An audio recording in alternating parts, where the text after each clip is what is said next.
So Brennan, we've been hanging out at the Bombay Cottage Hospital for the last couple of days. Do you want to tell me a little bit about what's been going on and maybe how we all got here? Sure. Well, we a large collection of people have been discussing for a while, mostly informally, but this event I think has kind of formalized that discussion a bit. How do we sort of take a different approach to thinking about rural community development in Newfoundland and Labrador?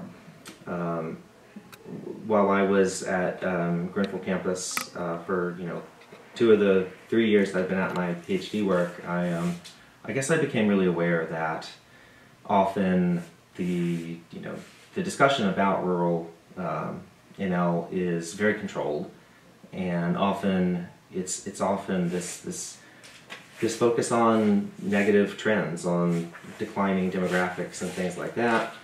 And I think, as you and I have talked about it, and people in communities, such as here in this room at the Bombay Cottage Hospital, I think we've kind of had this realization that it's not about trying to say that those trends aren't there, that, I think communities know that they are facing challenges, but we want to elevate the strengths and the positive parts of rural communities that are keeping people there and that are inspiring people to stay and to move there. And somewhere along the line, I think we just started to talk about the power of story as a way of inspiring people and capturing the value of some of those community strengths. Mm-hmm. And it kind of just flowed from there, and Joni with the Cottage Hospital has been a great partner that has helped us get from that kind of rough idea to the reality, and I think it's been a really, really great process. Can you tell me a little bit about the mix of people that have been here in this discussion and some of the activities that have been going on? Sure. So we had I guess roughly 48-hour conference or forum that we really tried to very carefully curate the list of participants, and we tried to make it sort of a really diverse blend of rural community leaders, whether that is municipal leaders on town councils, informal community leaders, people leading nonprofits, and often those are the same person.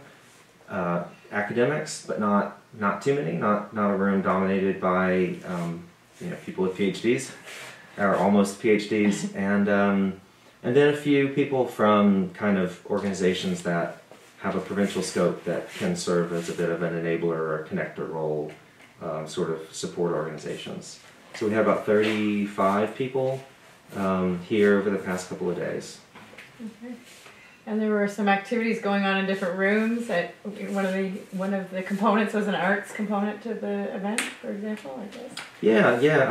Joni really, that was her brainchild to have these kind of situation rooms, and in a way that was the entire asset-based thinking, because we're having the event in this beautiful old building that has all these neat old rooms that were, some of them were doctors' quarters and others were exam rooms and all these other things. And so she really figured out a way to use the assets of the building as sites for these sideline informal discussions. Mm-hmm. So yeah, there was a collaborative arts project that was being done, and there was lots of food being cooked at all times, and people talking over the food being made and that sort of thing. And food was one of the themes as well. Sort of that I kept hearing come up, the importance of food security and food sovereignty and food in local economies and well-being. Yeah, for sure. Yeah, I think we didn't want to hem in the discussion by having set conference themes, mm-hmm. but definitely throughout the whole thing, I think food security was definitely one of the big ones. Ivan Imke was one of the sort of main organizers throughout the whole process, and then when we kind of finalized the participant list, we wanted to make sure that we had someone from Labrador, and we actually had 2 people from Labrador, but with Jamie Jackman coming down from the Labrador Institute, he really, I think, gave a beacon of hope to a lot of people about food security solutions by talking about the Pie Farm initiative that they have on the go up there. Yeah. And how about your own research? Can you tell me a little bit about how this fit in with your research, or what you learned maybe for your research, but also what you shared with the forum from your research? Well, it's good to be getting that question now and not during our next committee meeting. But there's so many sort of sparks flying, you know, and synapses firing right now that it's hard to kind of tease out what exactly will come about. But I think one big takeaway was people want to stay connected, and they want to build some sort of a network that would link together the people who are here as well as other rural leaders. So that seems like a big takeaway, and I'd like to think about how that could be incorporated into my research somehow. Seemed to be sort of a sense of power, I guess, that came from sharing people's common experiences, but also their their unique experiences in communities as well. I think, yeah. Definitely so. Was the event everything you hoped for?